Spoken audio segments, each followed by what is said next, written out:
Olá, pessoal! Esta é a nossa aula número 9 do curso de Direito do Trabalho a respeito do tema salário e remuneração. Hoje nós vamos falar sobre as parcelas salariais. Retomando aqui com vocês o nosso esquema de todas as aulas, você lembra que nós estamos estudando o contrato de trabalho, que é uma relação específica estabelecida entre empregado e empregador.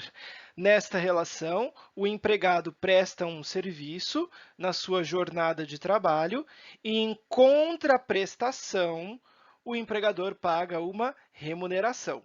Isso é muito importante porque você viu que a remuneração, seja ela salário, seja ela gorjeta, tem esse caráter de contraprestação. O empregado presta o serviço e tem uma contraprestação, um retorno, algo que é pago em troca daquele serviço, que é a remuneração, certo? Só para a gente lembrar, este contrato tem 5 características importantes, que são subordinação, que é a obediência das ordens do empregador, habitualidade, que é a expectativa de retorno, onerosidade, que é justamente esse ponto que a gente está discutindo, o fato de que o trabalho não é gratuito, ele é remunerado, a pessoalidade, que diz que o contrato é personalíssimo, e a alteridade, segundo a qual os riscos econômicos da atividade são assumidos pelo empregador.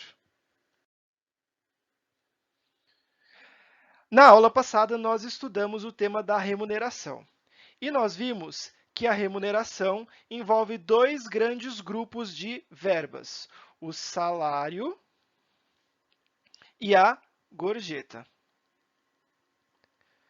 Qual é a grande diferença entre eles? A gorjeta é paga por terceiros, que são quem aqui? Os clientes, não é? Naqueles serviços que têm esse tipo de pagamento, né? Que são aqueles serviços de hotéis, restaurantes, hospedarias, e ela é paga sempre em dinheiro. Já o salário é diferente, né? Ele é pago pelo empregador em dinheiro ou em espécie. Você viu que o pagamento em espécie é chamado de pagamento in natura, que é aquele pagamento feito em bens ou serviços. E nós discutimos também que o salário tem diversas parcelas. Existe o salário básico, existem os adicionais, existem as gratificações e existem as comissões. Então, é justamente este o tema desta aula. Nós vamos falar sobre o quê? Nós vamos falar sobre o salário e vamos, nesta aula de hoje, discutir estas parcelas salariais. O salário básico, os adicionais, as gratificações e as comissões. Antes de falar do salário básico, eu preciso reforçar com você esta ideia de que o salário é um conjunto de parcelas. Então, lembre-se sempre disso. O empregado presta um serviço para o seu empregador e recebe uma contraprestação, que é o salário, tá certo? Além disso, o empregado também pode receber uma contraprestação do cliente, que é a gorjeta. Salário e gorjeta são parte da remuneração, mas o salário é aquela parte que é paga pelo empregador, certo? Bom, o salário representa, na verdade, pessoal, um conjunto de direitos que o empregado tem. E como o salário representa um conjunto de direitos, o empregador, quando faz o pagamento, precisa indicar qual é o direito que ele está pagando, qual é a natureza de cada uma das parcelas salariais que ele está pagando. Portanto, quando o empregado recebe no fim do mês ou no começo do mês o seu holerite, né? Olha que bonito o holerite, ele não pode receber um holerite que traga os valores assim, por exemplo, salário total, né? E aí dá um indicador, vamos aqui, ó, R$ 1.000 e pronto, tá certo? Imagina esse holerite, só traz essa informação, salário total R$ 1.000. Este holerite, pela legislação trabalhista, pelos entendimentos dos tribunais, é um holerite ilegal. Por que que é um olerite ilegal? Porque, como eu te falei, ele não está indicando a qual direito corresponde cada uma dos valores, cada uma das parcelas, cada um dos valores que o empregador está pagando. Ele está fazendo uma verba única, um valor único, que reúne todos os direitos. E isso não pode. Isso, a legislação, a CLT e o TST chamam de salário complexivo, que não é permitido no Brasil. Então, sempre que a empresa vai fazer um pagamento para o seu empregado, ela precisa indicar no olerite quais são as verbas que estão sendo pagas, certo? Então, o olerite, ele na verdade vai aparecer assim. Ele vai colocar aqui, olha, salário básico. Vamos colocar aqui 500. Adicional noturno. Aí vai ter um adicional aqui, adicional insalubridade. E aí vou colocar aqui o adicional. E aí, no fim, coloco o salário final, já com os descontos, enfim. Tá certo? Então, o olerite precisa indicar estas parcelas todas. E é isso que nós estamos estudando hoje, as parcelas salariais. O salário básico corresponde justamente à parte do salário mais importante, ao valor fixo do salário. Tá certo? Então, o salário básico é aquela parte do salário principal, sem nenhum acréscimo. Salário básico. Então, esta parte sem nenhum acréscimo. Aí eu vou colocando aqui os adicionais, vou colocando as gratificações e vou acrescentando valores a este salário básico. Então, o salário básico, digamos assim, é o salário peladão, sem nenhum acréscimo, sem nenhum adicional, sem nenhum complemento. Tá bom? Então, nesse sentido, o salário básico corresponde à parcela principal do salário, que é justamente este valor fixo que está sendo pago como uma contraprestação ao trabalho do empregado.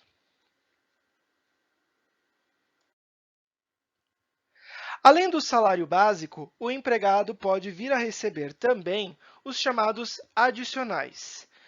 Em que situações os adicionais são devidos?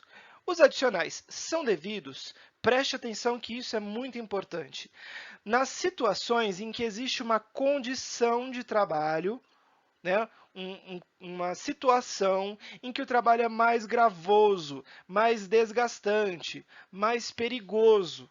Tudo bem? Então, este é um trabalho que é mais difícil do que outros trabalhos, porque ele vai exigir mais daquele empregado, ele vai causar um desgaste maior. E como ele causa um desgaste maior, eu então vou retribuir, vou compensar este desgaste maior, pagando o quê? Pagando um adicional. Tudo bem? Existem diferentes adicionais. Eu quero ressaltar aqui com vocês 6 adicionais, tá bom? Mas não são os únicos, eu estou ressaltando aqui 6 adicionais que são bastante importantes. O primeiro deles é o adicional de insalubridade. Então, o que é o adicional de insalubridade? O adicional de insalubridade é aquele que vai ser pago na situação em que o empregado está exposto a um desgaste. E esse desgaste tem que ser acima dos limites tolerados, dos limites toleráveis, tá bom? Então veja o seguinte, todos nós nos desgastamos todos os dias, fazendo todas as atividades, tá certo? Acontece que esse desgaste ele tem uma tolerância.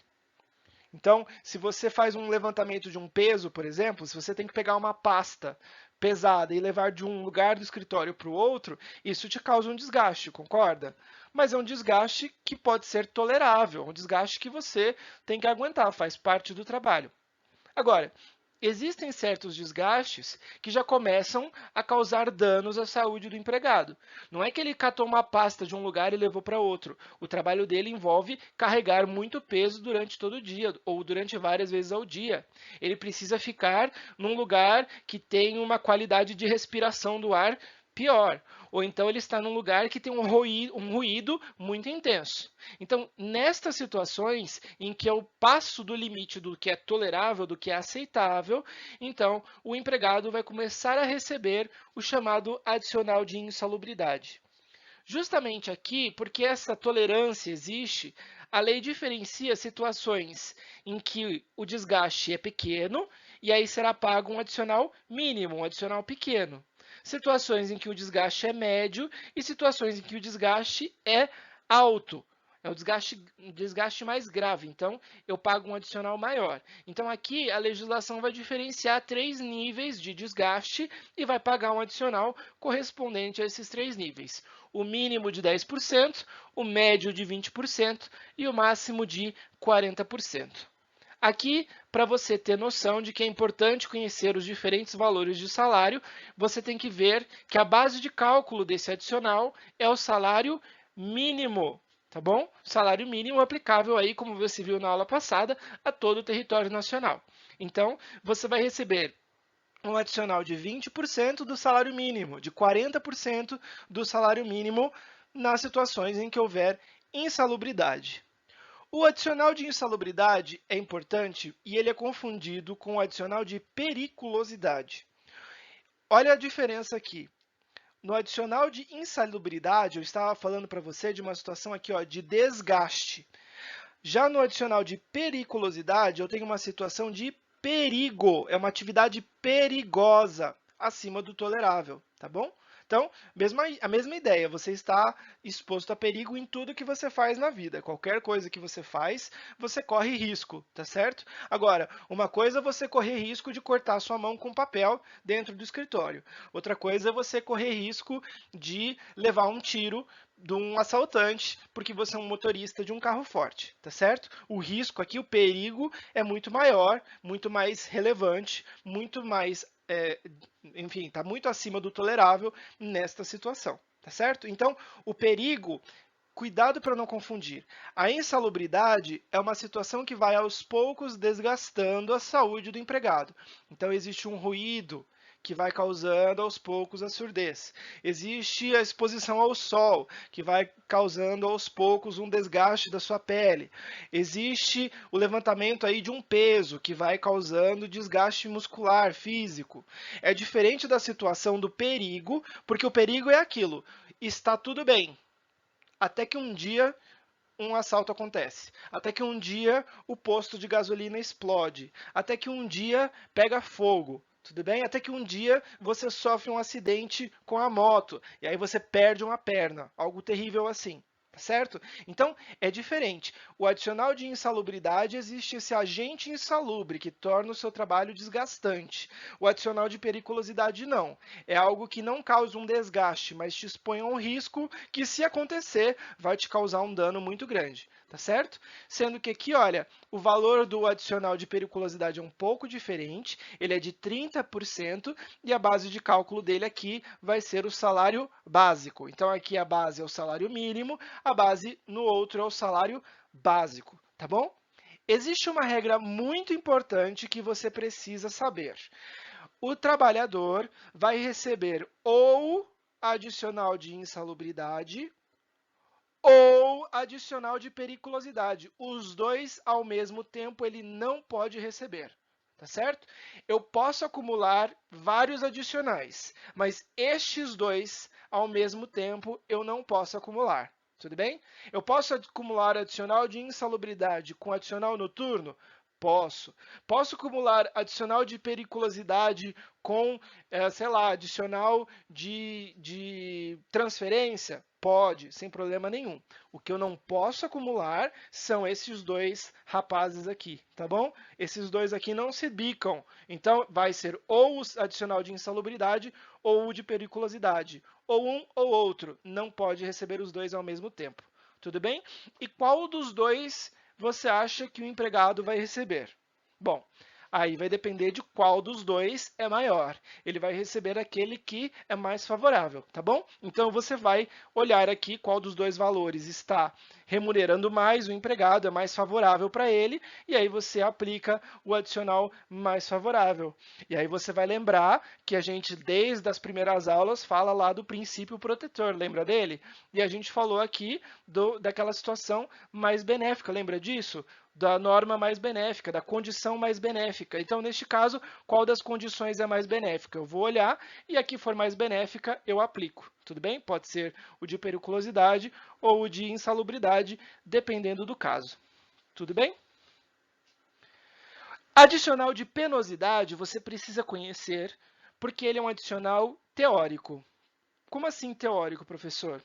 Ele é teórico porque ele está previsto na Constituição. A Constituição previu a existência desse adicional de penosidade. Diz que o empregado tem direito desse adicional. Mas a CLT nunca regulamentou, tá certo? Então, quer dizer, primeiro veio a CLT, lá na década de 40, anos depois veio a Constituição, em 88, e até hoje nunca se regulamentou, nunca se alterou a CLT para se adaptar à Constituição, regulamentando o adicional de penosidade. Então, não existe esse adicional. Ele existe na Constituição, mas não tem relevância no dia a dia, na prática, tá bom?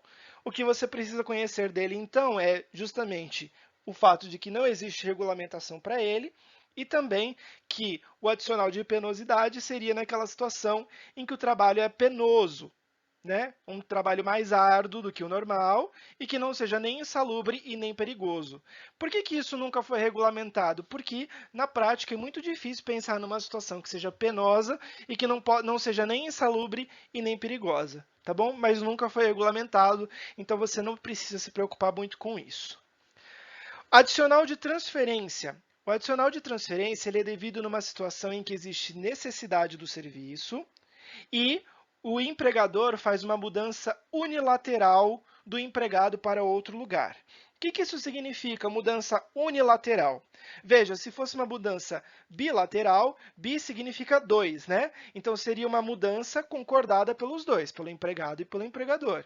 Se a mudança é unilateral, uni significa um, então significa que só um dos lados decidiu. E, nesse caso, foi justamente o empregador. Então, o empregador unilateralmente, sozinho, sem concordância do empregado, decidiu mudá-lo de lugar, tá certo? Mandou para outro lugar.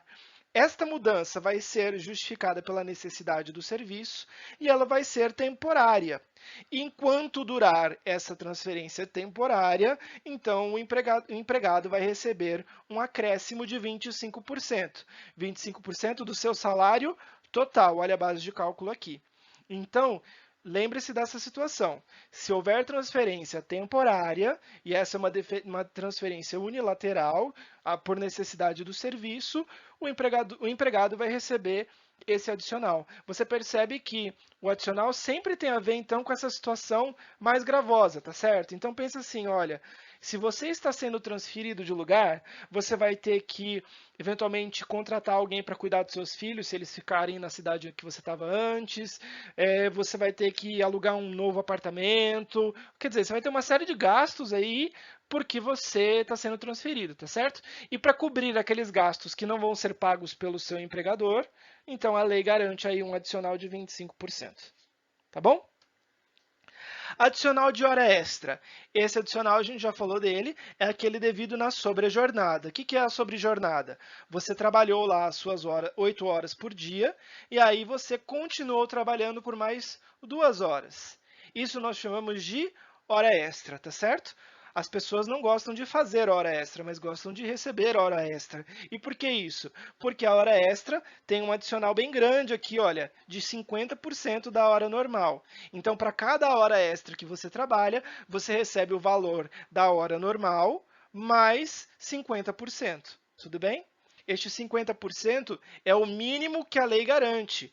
Então, é possível que esse adicional, inclusive, seja maior, tá bom? Ele pode ser de até 100%, até mais. Não importa, o importa aqui o valor mínimo de 50% que a lei garante. Tá bom? Então, lembre-se também que nessa situação de hora extra, então, são 2 horas extras que o empregado pode fazer por dia e ele não vai ser devido na situação em que houver banco de horas. E é aí que você fala que, para mim, que você não gosta de banco de horas, maldito banco de horas, tá certo? Mas é isso aí, mesma coisa, ou tem o banco de horas, ou tem o adicional. E por fim, para terminar, vamos falar aqui do adicional noturno. O que é o adicional noturno? Adicional noturno é aquele devido pelo trabalho no período da noite, certo? A gente chegou a falar sobre isso na aula, logo na nossa primeira aula, à distância, né? Eu não cheguei a fazer ainda uma aula em vídeo sobre esse tema, depois eu vou voltar e falar sobre isso lá também, tá? Mas só para a gente compensar um pouquinho aqui, o adicional noturno é aquele devido do trabalho que é realizado no período da noite. E o período da noite varia de acordo com 3 tipos de situações. Tem o trabalho noturno urbano, o trabalho noturno da agricultura e o trabalho noturno da pecuária. Então, eu considero o trabalho noturno aquele realizado dentro destes 3 períodos aqui. Então, no caso urbano, é das 22 até as 5. No caso da agricultura, é das 21 até as 5. E no caso da pecuária, é das 20 até as 4. Aí você vai fazer a matemática e você vai perceber que aqui eu não tenho, no horário urbano, eu não tenho 8 horas, eu tenho 7 horas. E por que isso? Porque no horário noturno urbano existe esta regra que nós chamamos de hora ficta. Ficta vem de ficção. Ficção que significa algo não real, algo de mentirinha, tá certo? É uma ficção. Então, a hora ficta do trabalho urbano existe justamente para fazer com que o horário noturno urbano seja mais curto. Então, a ideia é que o trabalhador trabalha 7 horas e vai ser remunerado por 8 horas de trabalho, tá bom? Isso não existe no trabalho rural, aqui, tanto na agricultura quanto na pecuária. Nesses casos, a hora é cheia, não tem hora ficta, tá bom? E aqui, justamente, porque existe essa diferença de hora ficta, você vai ver que o adicional noturno urbano é só de 20%, ao passo que o adicional noturno da pecuária e da agricultura é de 25%. Ou seja, na agricultura e pecuária eu trabalho 1 hora cheia, mas recebo 25%. No trabalho noturno urbano, eu trabalho só 52 minutos e 30 segundos, contando isso como se fosse 1 hora cheia, só que aí o adicional é menor, é de 20%. Tá bom? Aqui, só para você lembrar, a base de cálculo é a hora diurna e tem uma regrinha que é interessante. Os tribunais entendem o seguinte: se você estava trabalhando no período diurno e aí avançou no horário noturno, você só recebe a hora noturna daquele período que você trabalhou à noite. Então, por exemplo, olha só, o professor de vocês dá aula até as 10h30. Como ele dá aula até as 10h30 da noite, você vê que aqui só existe meia hora que eu avanço no horário noturno. Então, eu recebo o adicional noturno de meia hora, tá certo? Mesma coisa com você, se você estiver lá na sua empresa e avançar para além das 10 horas da noite, então, esse período que você avançou da noite, você recebe como hora noturna. Mas os tribunais entendem, olha que interessante, que se a jornada começou no período noturno, então ela vai ser remunerada como jornada noturna no período inteiro. Então imagina aqui que eu comecei a trabalhar às 3 horas da manhã. E aí eu vou continuar trabalhando e vou passar das 5 horas da manhã. Para a jurisprudência, todo esse horário que passa das 5 horas da manhã continua sendo remunerado como hora noturna, tá bom? Mesmo que extrapole aí essas horas, tá? Passe aí das 5 da manhã. E por que existe toda essa proteção do trabalho noturno? Existe toda essa proteção do trabalho noturno, pessoal, porque justamente do ponto de vista biológico, né, da nossa saúde e do ponto de vista social, da nossa vida com a nossa família, nossos amigos, é muito pior trabalhar à noite do que de dia, tá bom? Então isso causa um desgaste maior para você, isso é pior para a sua saúde e, além disso, acaba prejudicando a sua vida com a sua família, com seus amigos, enfim, a sua vida social, tá bom? Então, não é que é terrível trabalhar à noite, mas é mais desgastante do que trabalhar de dia, tá bom? E mais perigoso também no caso das cidades, das grandes cidades como São Paulo. Então, é por isso que existe esse adicional, beleza? Bom, nós falamos dos adicionais, vamos falar agora das gratificações. Olha só, o adicional, como você viu, ele é pago porque eu tenho uma situação de trabalho pior, mais desgastante, mais perigosa. A gratificação não é assim. No caso da gratificação, ela é paga porque o empregador tem um dever legal. A lei manda ele pagar aquela gratificação, ou ele pagou porque ele foi Ele teve aqui uma liberalidade, ele pagou porque ele foi bonzinho com você, tá certo? Então a ideia é que a gratificação é algo que é um acréscimo do seu salário, mas é um acréscimo que tem justamente a finalidade de aumentar o seu salário, mas isso não quer dizer que a gratificação decorre de uma condição de trabalho pior. Tudo bem? Ela é simplesmente acrescida ao seu trabalho como um benefício, um bônus que você tem. Tá bom? Sendo que aqui, ó, desde a reforma trabalhista, nós entendemos que só as gratificações legais, que são aquelas obrigatórias por lei, é que são remuneradas, são consideradas como salário, tá bom? Se o seu empregador te pagar um bônus como uma liberalidade, ou seja, como algo que ele fez por vontade própria, sem obrigação legal, a lei entende que isso não é salário, tá bom? E não é salário por quê, professor? Porque o salário, a gente vai estudar na aula que vem, tem uma série de proteções, inclusive ele não pode ser reduzido. Então a ideia é que se o empregador te deu um bônus como uma liberalidade, isso significa que ele está te dando aí uma premiação, algo a mais aí, mas isso não vai fazer parte do seu salário, porque senão, imaginou, ele te deu um bônus, agora nunca mais pode tirar aquele bônus que ele te deu? Então é justamente essa a ideia, tá bom? Só considero parte do seu salário as gratificações legais exigidas por lei. Qual é o principal exemplo que nós temos? É a gratificação natalina, conhecida também aqui mais popularmente como 13º salário. Então, como que é feito o pagamento do 13º salário? Ele tem como base de cálculo a remuneração integral. Então, olha o que eu estou falando aqui, remuneração integral. Então, se você recebe gorjetas, você vai ver que as gorjetas vão ter que ser calculadas. Eu tiro uma média dessas gorjetas e aí esta gorjeta aí vai fazer parte do cálculo do 13º, tá bom? Então, gorjeta também integra o cálculo do 13º. Ele vai ser pago até o dia 20 de dezembro de cada ano, tá certo? Existe a obrigatoriedade de haver um adiantamento. Então, parte do salário do 13º tem que ser adiantado. E esse adiantamento tem que acontecer entre os meses de fevereiro e novembro e vai ser de metade do 13º. Por isso que você vê lá pagamento da primeira parcela do 13º, pagamento da segunda parcela, porque a primeira metade eu tenho que pagar entre fevereiro e novembro, tá bom? E aqui é interessante essa regra, se o empregado fizer um requerimento no começo do ano, né, adiantando para o empregador que ele vai ter esse interesse, o empregador tem que pagar as férias, o 13º no mês das férias, tá bom? Então, quando você for sair de férias, além de você receber as suas férias, seu adicional lá com as férias, tá certo? Você vai receber o seu 13º, tá bom? Além dos adicionais, além das gratificações legais, também fazem parte do salário as comissões que são pagas pelo empregador. As comissões são pagas em duas situações. Que situações são essas? Nas situações em que nós temos o comissionista puro e na situação em que nós temos o comissionista misto. O que é isso? Olha só, a comissão vai corresponder a uma parcela, aí, um cálculo em cima da venda. Então, quanto mais vendas você faz, quanto mais você produz, mais você recebe de comissões. Existem trabalhadores que recebem comissão apenas, só comissão.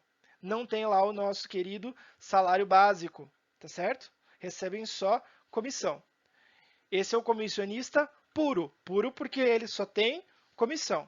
E existe também o comissionista misto, que é aquele que vai ter um salário fixo mais a comissão. Justamente porque a comissão é baseada na produtividade, na venda que você faz, ela é uma parcela salarial que varia, ela é variável, certo? Pode ser que você, de um determinado mês, que está bom de venda, você ganhe muito dinheiro, e pode ser que em um determinado mês você praticamente não receba nada, porque não conseguiu vender nada, não conseguiu produzir nada. Tudo bem? Nestas situações, o comissionista puro, que só recebe esse salário variável, que é a comissão, ele tem assegurado como mínimo um salário mínimo, tá certo? Então, olha só, se naquele mês eu não vendi nada e a minha comissão foi zero ou foi muito pequenininha, o trabalhador, neste caso, tem a garantia do salário mínimo. Tá bom? Então, menos do que o salário mínimo, o comissionista puro não recebe. Ele tem pelo menos a garantia do salário mínimo. Vistos esses temas, eu quero ressaltar com vocês a questão do salário in natura. Então, lembra do que é salário in natura? O salário in natura corresponde àquele salário que é pago em bens ou serviços e que também são chamados de utilidades, tá bom? Então, é todo o pagamento de salário que não é feito em dinheiro, ele é feito em bens ou em serviços.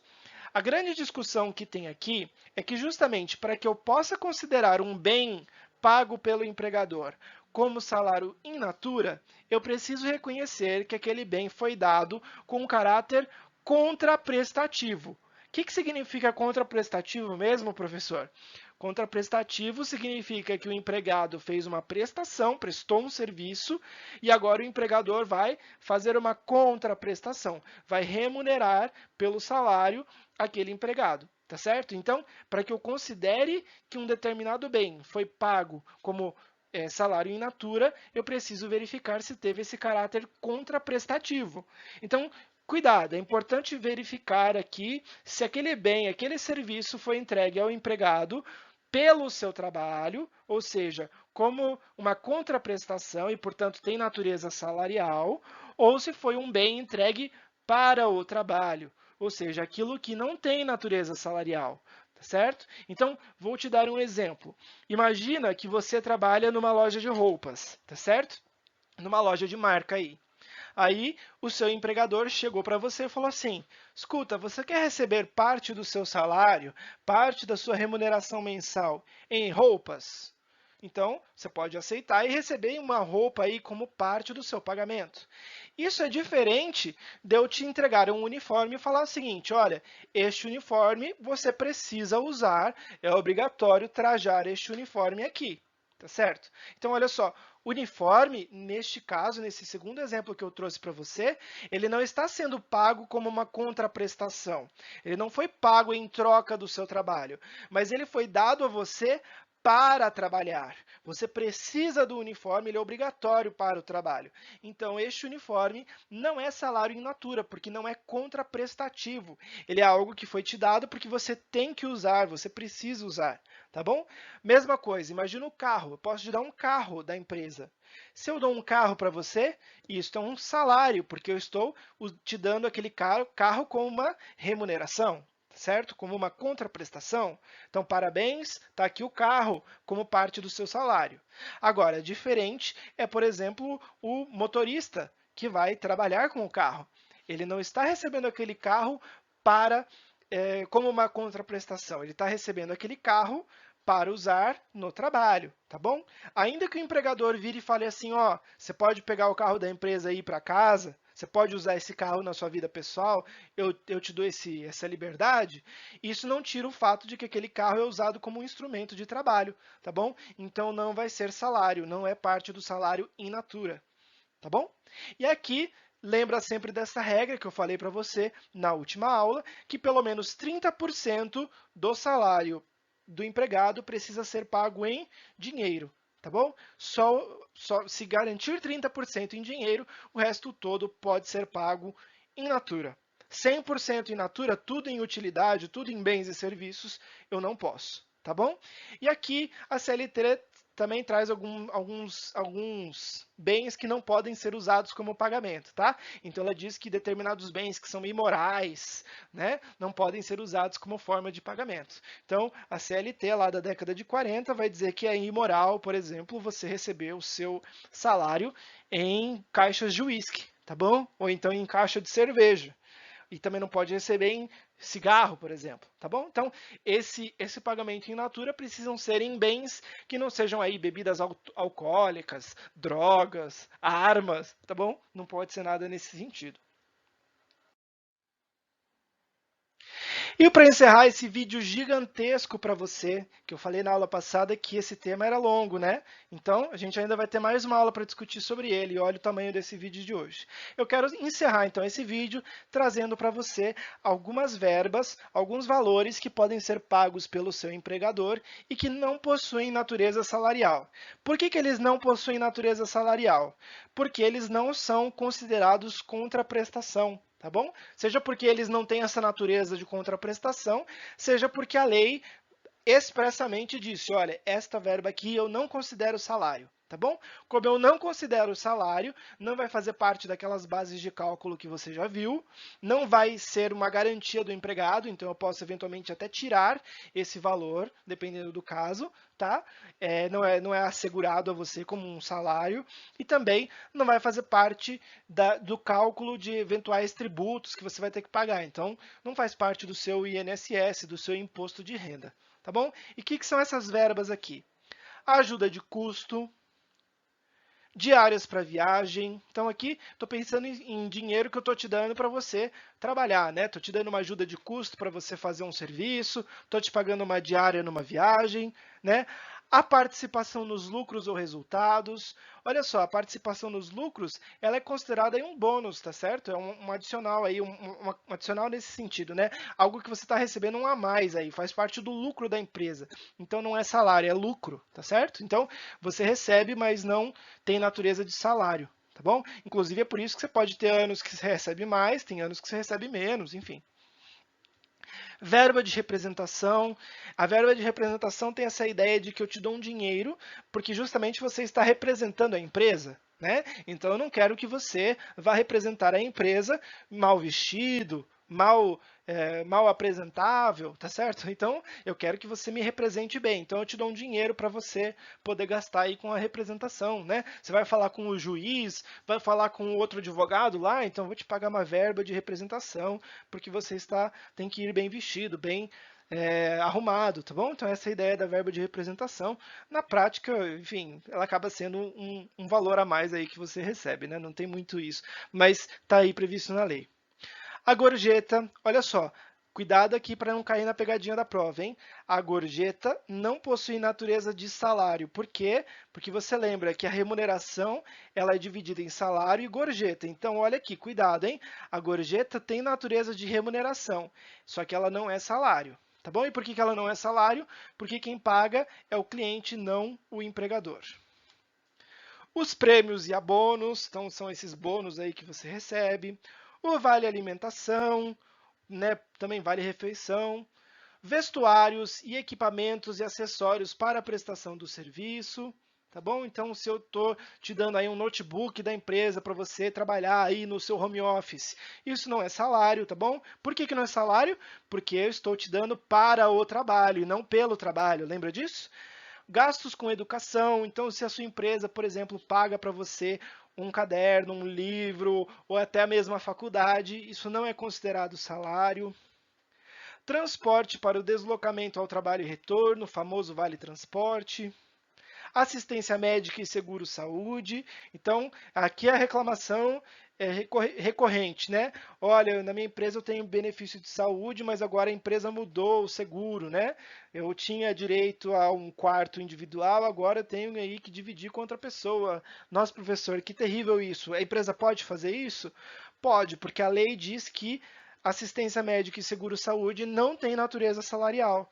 Por quê? Porque justamente a ideia é que o empregador está te dando esse benefício, né? Se amanhã ou depois ele precisa trocar de seguradora, se a seguradora muda as regras do seguro, então as condições daquele seguro, então o empregador não precisa garantir aquele mesmo benefício para você, ele pode trocar de seguro.